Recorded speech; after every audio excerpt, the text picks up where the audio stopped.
Hey guys, Mike for SimRacing604 and welcome back to Assetto Corsa for PC, and say hello for the first time on this channel to RaceSim Studios Protech P96. This is the newest Le Mans Hypercar to be added to the title, using the name Protech, of course, to get around any copyright concerns, but this is famously based on the Porsche 963. So, very exciting car to be added to the title. We've heard about this one for a long time. We knew RaceSim Studio had it in the works. Apparently, they've been working on it for over a year, and it helps round out the Le Mans Hypercar, or LMH, LMDH class for Assetto Corsa. So, from the Virtual Racing Cars team, we have the Peugeot, we have the Ferrari, United Racing Design brought us the Toyota, and previously had brought us the Glickenhaus. So there's a lot of LMDH, LMH cars on offer, as well as we have those fantastic GT3 cars from RaceSim Studio. So a great way to fill the field. As you can see here, I've got a skin for this Protech P96 already that makes it look like the real world Porsche 963 that's competing at Le Mans. So you can really dive into the world of Le Mans here in Assetto Corsa now, and it's just fantastic. So I'm going to be driving at Le Mans today and just give a few laps of this car, probably about 5 or 6 laps, and see how I get on with the newest mod from RaceSim Studio. All right, so here we are in the pits at Le Mans. Ignition system, starter, and we should be away. Now, if you drove an early version of this car, you probably know it has an anti-stall system. The reason you would know that is because it was unnecessarily difficult to get this car rolling. But there has been a hot fix released for the Protech P96, so you can now get it rolling actually quite easily. So, I am going to go ahead and just dial things down, go to build mode on the MGUK for now. And we'll let things kind of get up to temperature before we really start pushing. It won't take long, frankly. Less than 1 lap here at Circuit de la Sarre should be enough to get everything nicely up to temperature. So what are my impressions of driving the Protech? Well, it's phenomenal. Absolutely phenomenal. I was in the midst of doing a best of 2024 Assetto Corsa mods video, and thankfully I held off on releasing that one because this absolutely belongs in there. Whereas when I drove the Bayer, which is the BMW, it left me wanting a bit more. I think I was still kind of getting used to the idea of Le Mans Hypercar at that point. And now that we have, a couple more offerings on the market from VRC, now that, Hypercar has really established itself as the top level of endurance motorsport, I've kind of gotten used to Hypercar as a concept, so the cars seem more palatable, so that's part of it. But this one also just feels a lot more alive than did the Bayer at release. So there's just a lot going on with this car, turn after turn. It just feels interactive. It feels like there's a lot going on. In addition, it's remarkably predictable under braking, which I love, because I can't remember which one specifically, but one of the sort of major hypercars, we have the Toyota from United Racing Design, we have the Peugeot and Ferrari from VRC, and the BMW from RSS. So of what I consider kind of the major modding teams, we have most of the cars available, and I can't remember, one of them feels really sketchy under braking. This one does not, so you have the confidence to kind of dive into your apexes, and I love that. It feels tremendous. So, overall, just very, very high scores from me on this Protech P96. So, we are going to, as you can see in the top left corner of your screen there, it's going to be a while before we catch anyone, but I'm sure, by the end of this, I'm planning to do about 5 laps. I'm sure by the end of this, we will catch up to some of that traffic that's kind of on the other end of the circuit at this point, because we do have a few GT3s out here with us. I didn't want to make the number of opponents too high. Reason being is it taxes the system quite a bit, so I'll just keep the numbers low, and whatever happens, happens. As you can see, it's just sunrise here in France. So it'll get brighter and brighter as we go on throughout the session. Lap times will be somewhere in the low 30s, 330s. My fastest ever, I have pushed to a 328. Quite a bit of fuel on board, so could I catch Kevin Estra's 324? I don't think so. I think I would be pretty close. I could see myself getting into the 26s, but I don't think a 24 is possible with my skill set. But who knows, maybe there will be a video in the future where I actually do that. We can go to a balanced deploy at this point, see what transpires. And yeah, car feeling nice and confident at this point.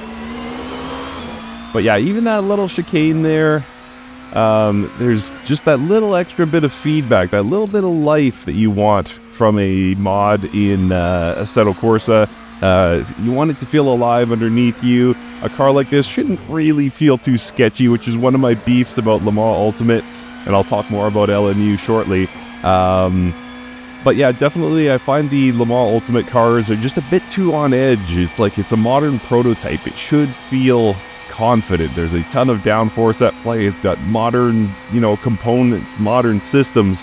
So it should feel fairly planted. But I never get that. I rarely get that from Le Mans Ultimate, except in certain cars.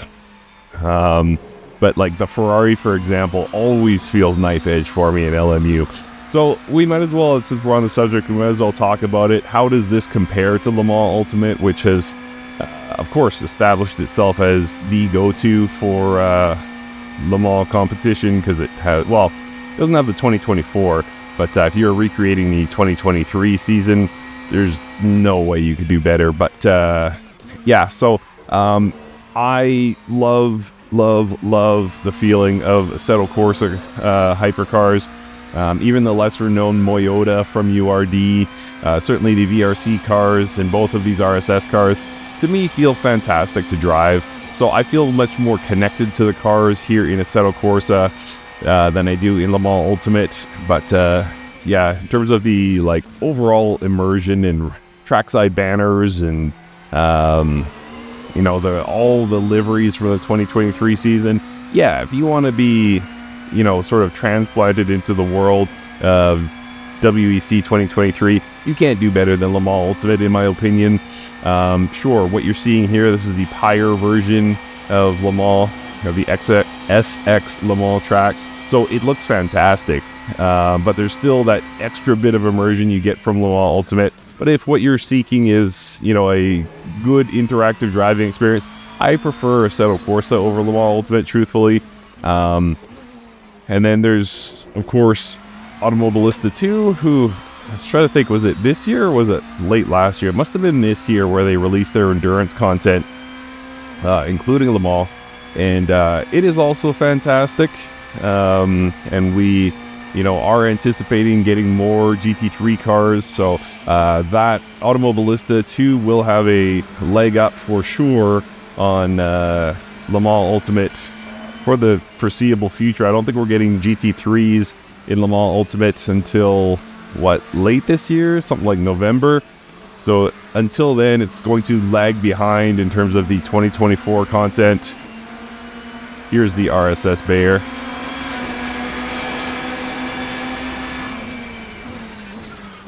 And yeah, so we should have some track here. So let's put in a good lap here.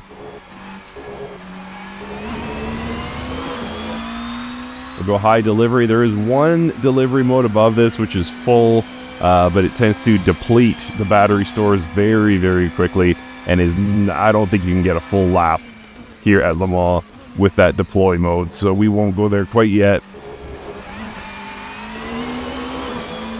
Might use it on the Mulsanne straight, we'll see.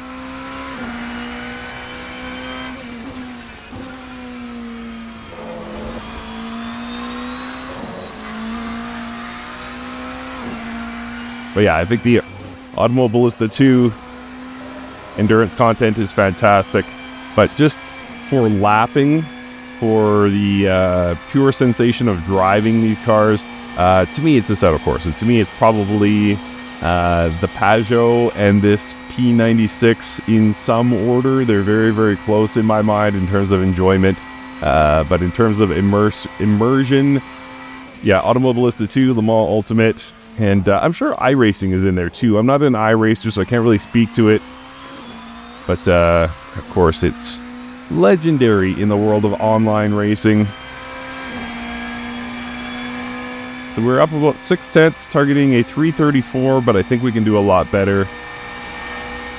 We'll go full deploy here, try and pick up a little bit of speed toward the tail end of Mulsanne.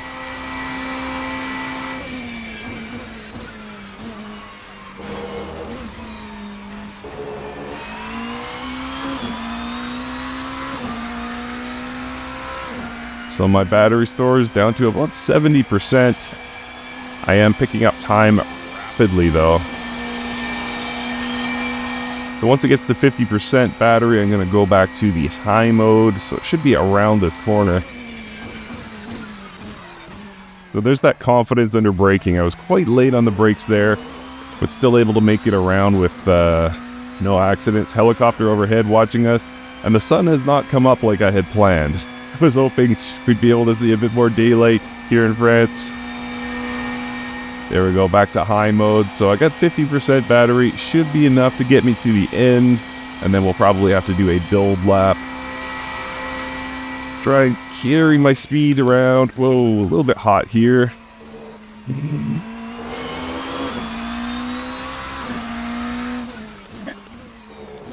And that Kevin Estre hyperpole lap, that was incredible. Wow.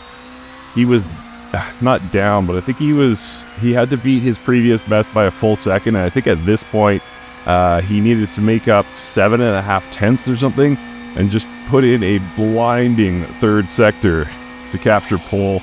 What a lap. Absolutely incredible. And there will be no such lap from me here. Off to a rough start through these curves.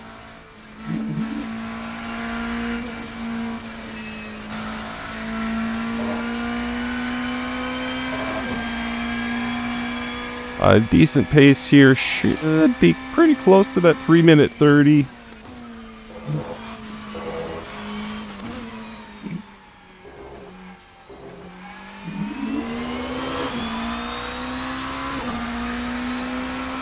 Alright, we go back to balance here. That was a 3:30.244, so Estre was 6 seconds faster than that. So I think fairly safe to conclude. Kevin Estre, better driver than Sim Racing 604.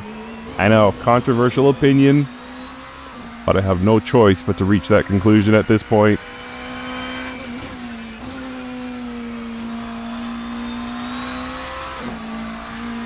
Alright, so where is the... Oh, the next car is still a long, long way down the road, all the way at the second chicane of Mulsanne. So here's what I'm going to do. Let's go build. We'll get that battery back up, and then we'll go for one more lap. And I have a feeling at the end of that lap, we should be able to catch those other cars. But more importantly, I'm going to see if I can get under 3:30. I think it is possible.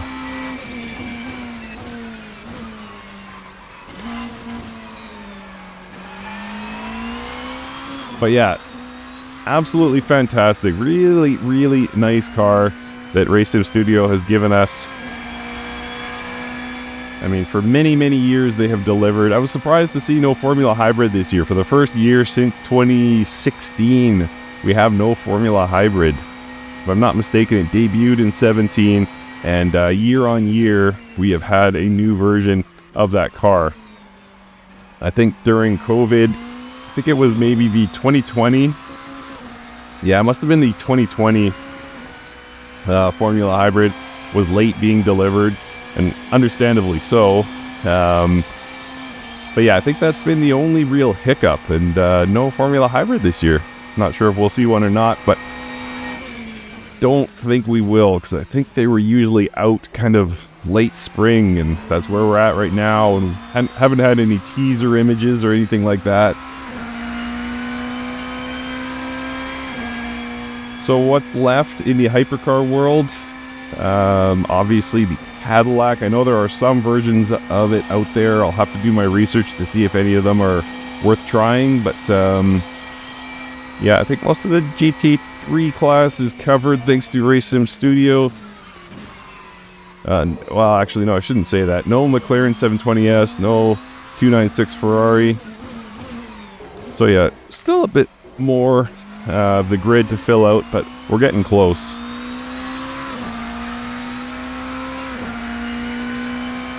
Alright, so unsurprisingly, a second and a half down here.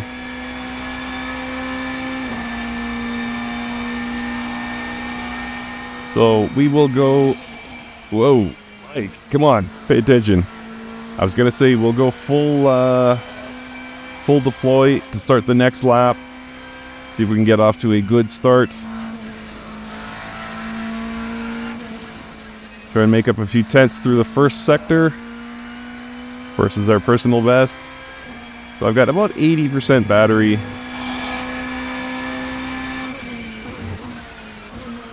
$86 now.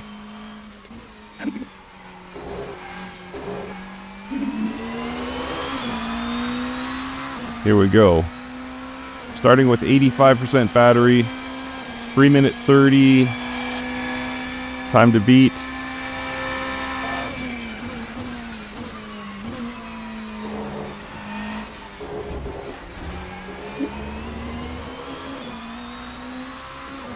Slightly up, though not much.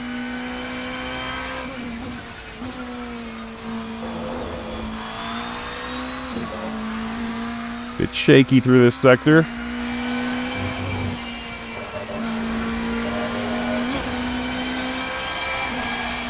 Mercifully, I did not void the lap. Porsche here running last. Get a little bit of a slipstream here.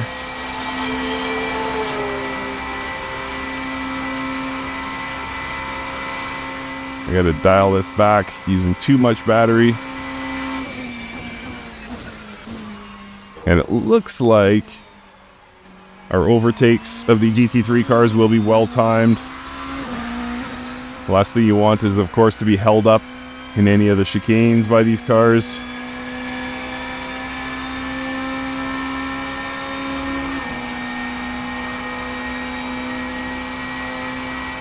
So on pace for a 329.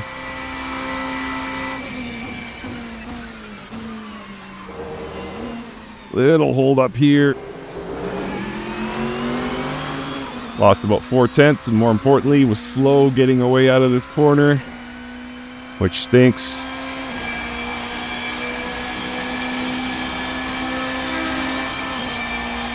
So unlikely that I will be able to set a PB here. That just crushed me. Alright, so it switched to no deploy mode. Meaning, I guess... Whoa, what's going on here? Perhaps my Moza wheel... Huh, not sure what's going on. I think I might be having a glitch in my Moza wheel. Seems to have resolved itself for now. But I think we're going to have a do-over on this one.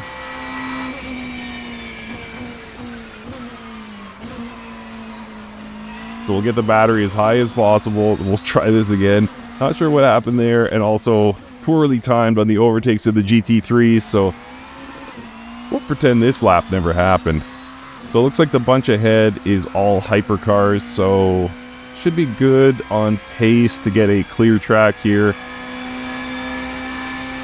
And in fact, some of those guys might be in the pits. Is that where the pits is? Looking at that track map in the top left corner of your screen. Whoa, a little bit of tire fatigue now.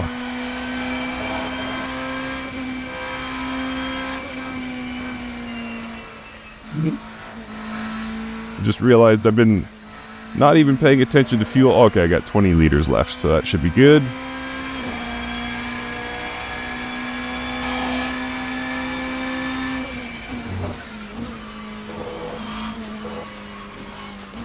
Alright, so I am not going to have much in the way of battery.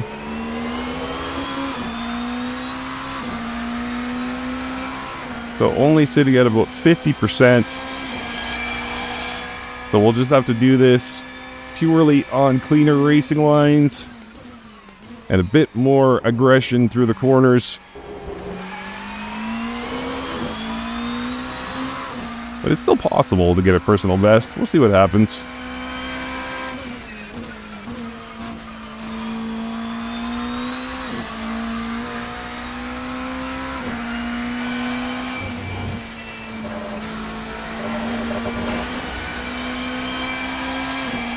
So decent start here, up 4/10 at this point. And again, trending for a clear track ahead. Should be okay. We're gonna see if we can break 330 here.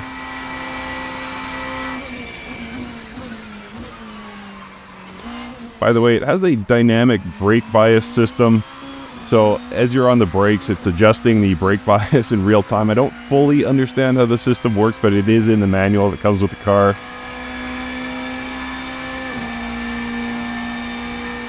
Yeah, I'll keep the lights on, because why not?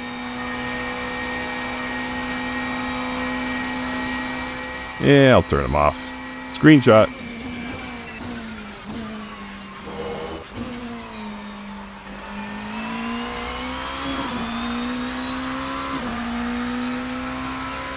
So we're giving a bit of time back here.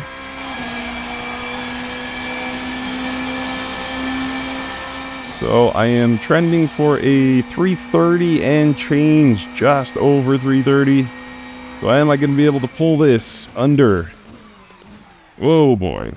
3 minutes, 30 seconds. Not looking like it at this point.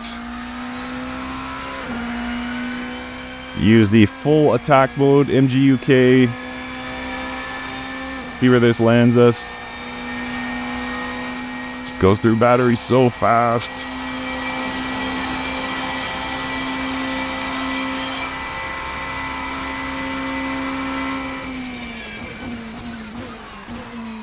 Big smoke coming out of the tires there. Big lock.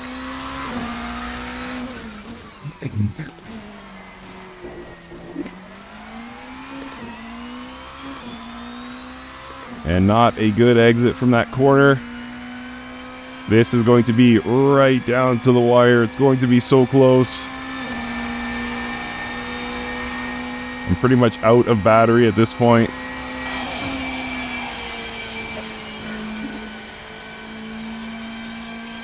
Come on, Mike. Push, push, push, push.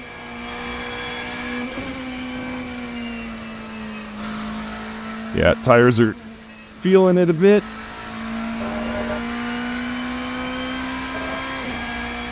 %, battery, 0. We're all on ICE at this point.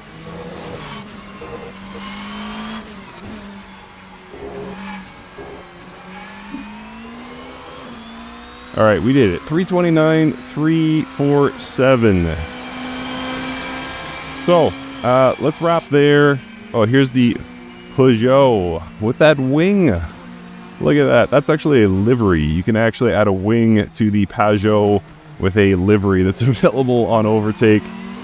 Pretty cool. Oh, there it is. There's my screenshot. So yeah. Absolutely fantastic. Protech P96, one of RSS's best in my opinion. I think this thing is phenomenal. I'm clicking with this car instantly. Tremendous levels of detail, excellent sound.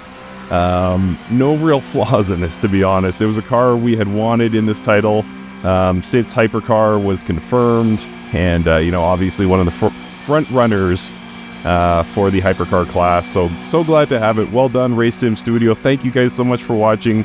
Enjoy a bit of replay, and we'll see you next time.